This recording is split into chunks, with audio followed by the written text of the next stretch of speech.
We are kicking off today with WWE, and while this post-WrestleMania period is typically when a draft takes place, that hasn't been the case this year. Some believe that fitting the two-night draft into an already packed schedule is why the event hasn't been announced, but WWE's annual shakeup could be happening very soon. On Wrestling Observer Radio, Bryan Alvarez suggested that the draft could happen later this month during WWE's Memorial Day weekend takeover in Tampa, Florida. This massive weekend included both Saturday night's main event and WWE NXT Battleground, as well as WWE Raw and WWE NXT happening shortly after, all at the Yuengling Center. Alvarez says it's very likely that the draft will come during the aforementioned weekend, and said how Roxanne Perez is someone who should be officially moved to the main roster. He noted how Perez has been appearing regularly on Raw since the Royal Rumble, and named Julia, Stephanie Vaquer, and Kalani Jordynne as potential call-ups. Alvarez said that while not everyone can be called up, the reason that a lot of women were cut recently is that WWE was making room for female NXT talent to be moved to the main roster. WWE fans will have to wait and see if the draft shakes up the landscape once again, and while it's not been announced yet, the shows in Tampa seem like the perfect time. Who would you like to see drafted to which shows this year for the WWE draft? Please share your thoughts and feedback in the comments section below. When John Cena turned heel, he aligned with The Rock to assault Cody Rhodes, but since then, fans haven't seen the final boss live on WWE programming. Fans were irate that The Rock wasn't at WrestleMania 41, with questions still circulating about where The Rock fits into John's turn, and answers may be coming later this year. Speaking on his Coach and Bro show, Jonathan Coachman claimed that The Rock will be back on WWE TV this summer and will come face-to-face with the Unseen 17. He said, "On top of that, I have it on good authority. Who haven't we seen? Who's been taking all the stray bullets when it comes to, oh, you threw Triple H under the bus, you're nowhere to be found? Who is that? The Rock. And I have it on good authority that Cena and The Rock will cross paths in one way or another by the end of the summer." This claim comes after John retained the undisputed WWE title at Backlash against Randy Orton, but had a somewhat conflicted look as the fans chanted in favor of him. Coachman later added that Cena's conflicted look could be setting up for a massive tag team match later this summer, but didn't say who exactly would be in this match. Whether The Rock appears or not, Cena's final year in the ring continues to tick away, and now another date has been added to his calendar. It's been confirmed that Cena will appear on the June 9th edition of WWE Raw in Phoenix, Arizona, which will be the first episode of the Red Brand after Money in the Bank.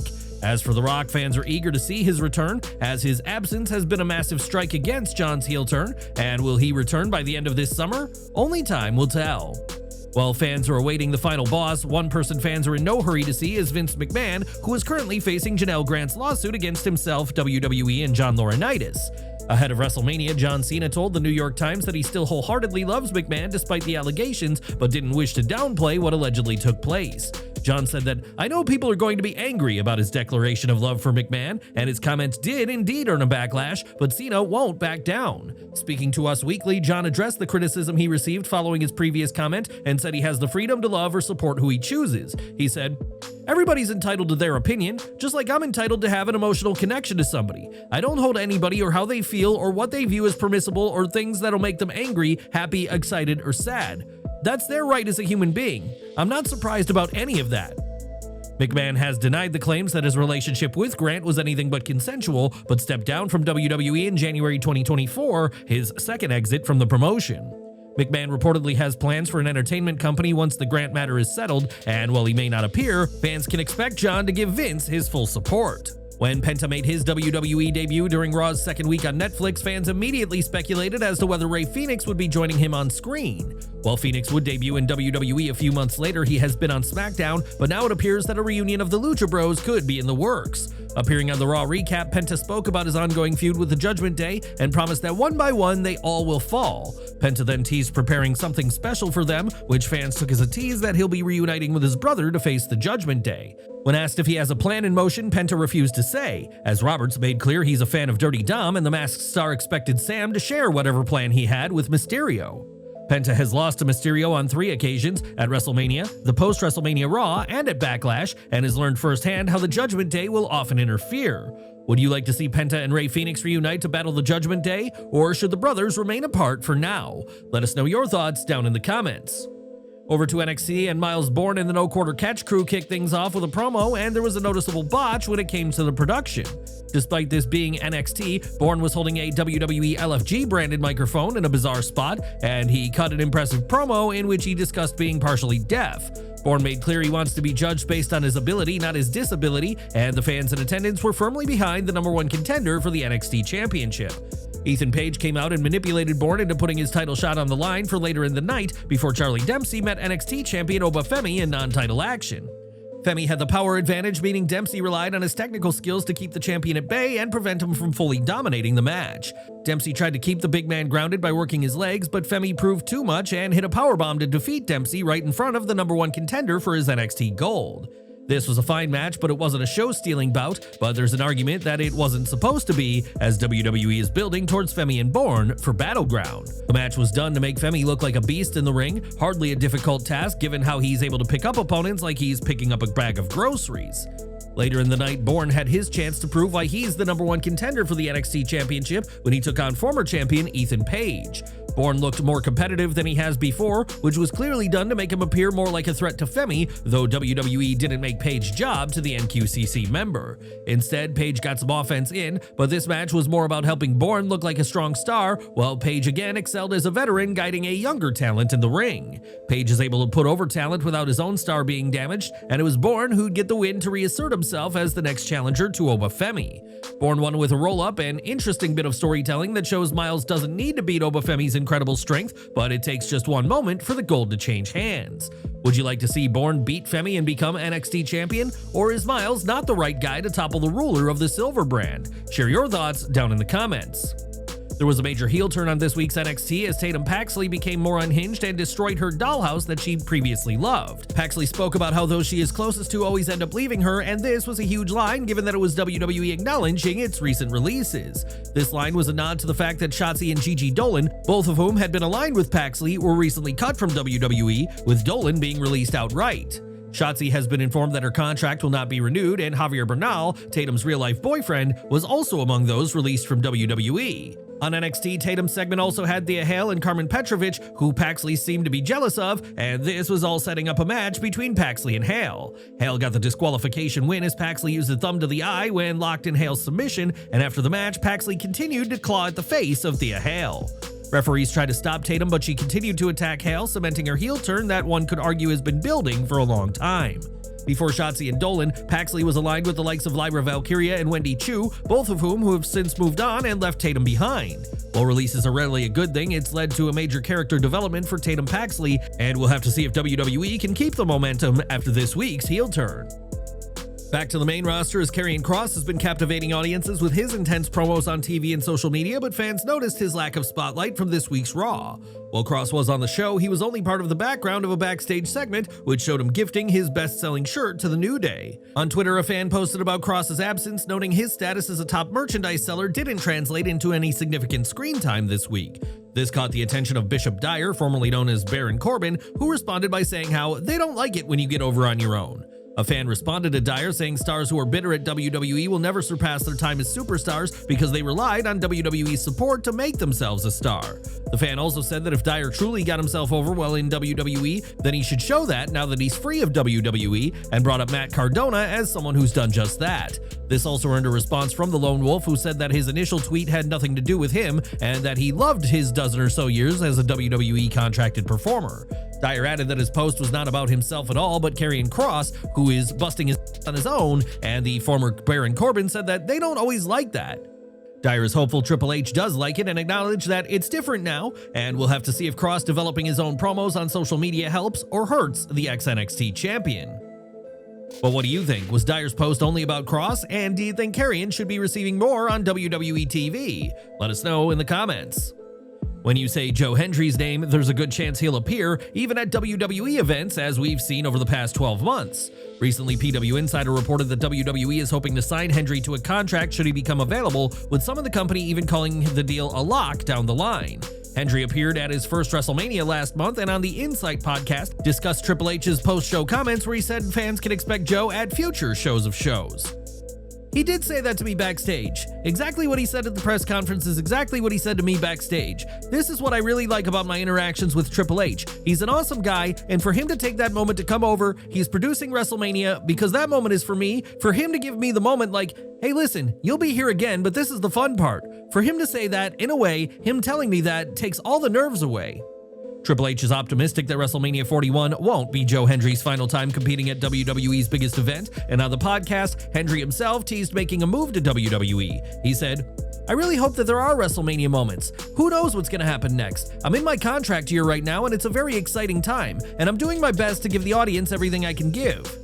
As for this year's event, Hendry was the surprise opponent for Randy Orton and replaced Kevin Owens in the match, though not everyone was thrilled by the match in question.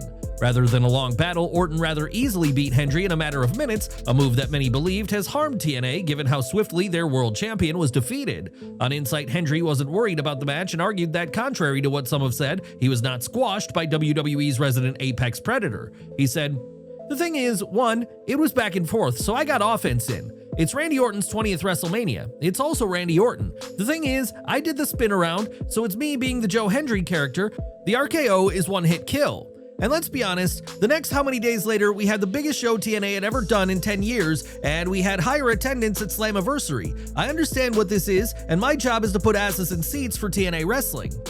Hendry added that Orton didn't plan to mock his spin-around move, but decided to do it in the heat of the moment on WWE's biggest stage. He said, "I'll tell you this, he didn't plan it. He was like, should I not? He goes, let's call it out there. If I'm feeling it, I'm doing it. So I was like, all right, he had a good time."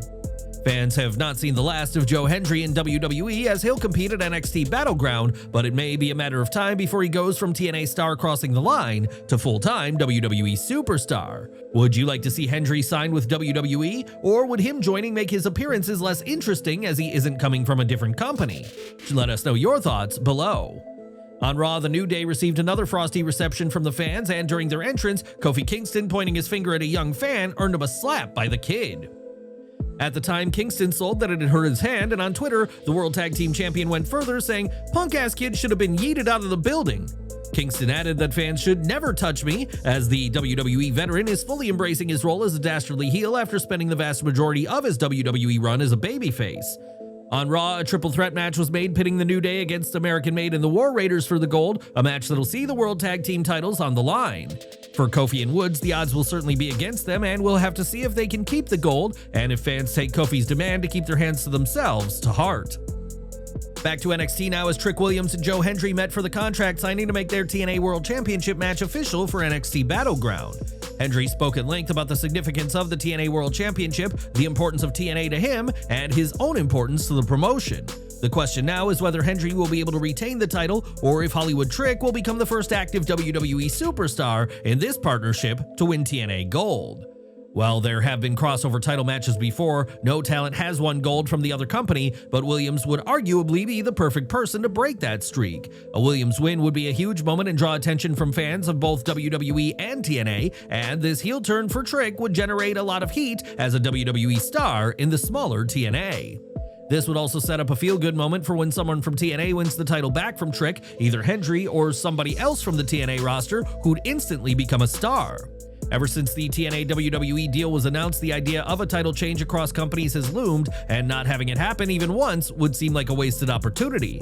Next week, Hendry will host one of his concerts, while there will be a rap performance by Trick Williams, and fans can expect plenty of barbs aimed at the other.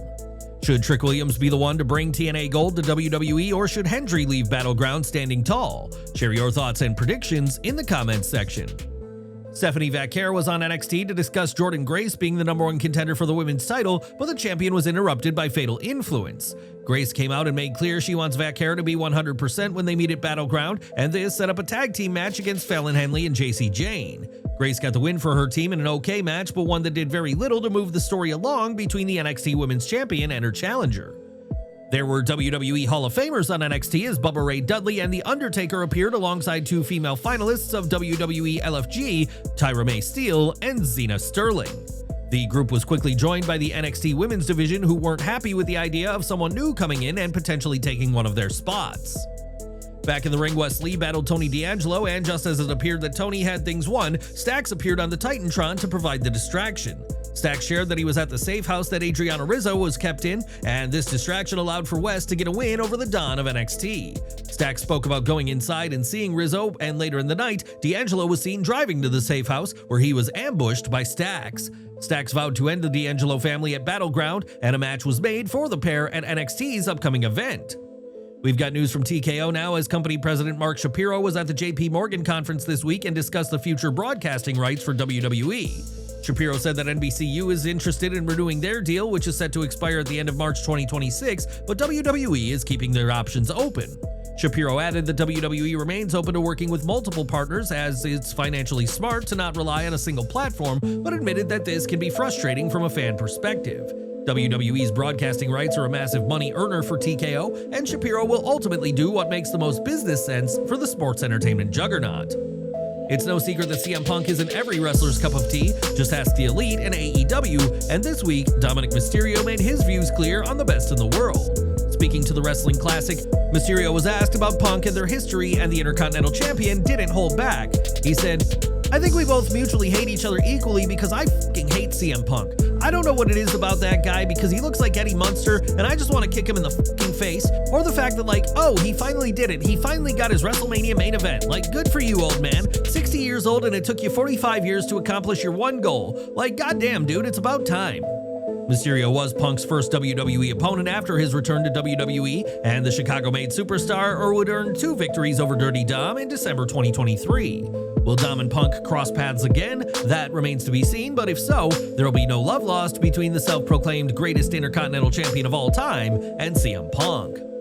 Back to NXT, as Shawn Legacy of WWE Evolve had a pointed message for Javon Evans and challenged Javon for a rematch after their high-paced encounter in the Battle Royal. Evans was backstage later in the show and was confronted by Ricky Saints, and a triple threat was made between Evans, Legacy, and Ashanti Adonis for next week. The winner will earn a North American title shot against Saints at Battleground, but NXT would end the night with Ethan Page attacking Saints backstage.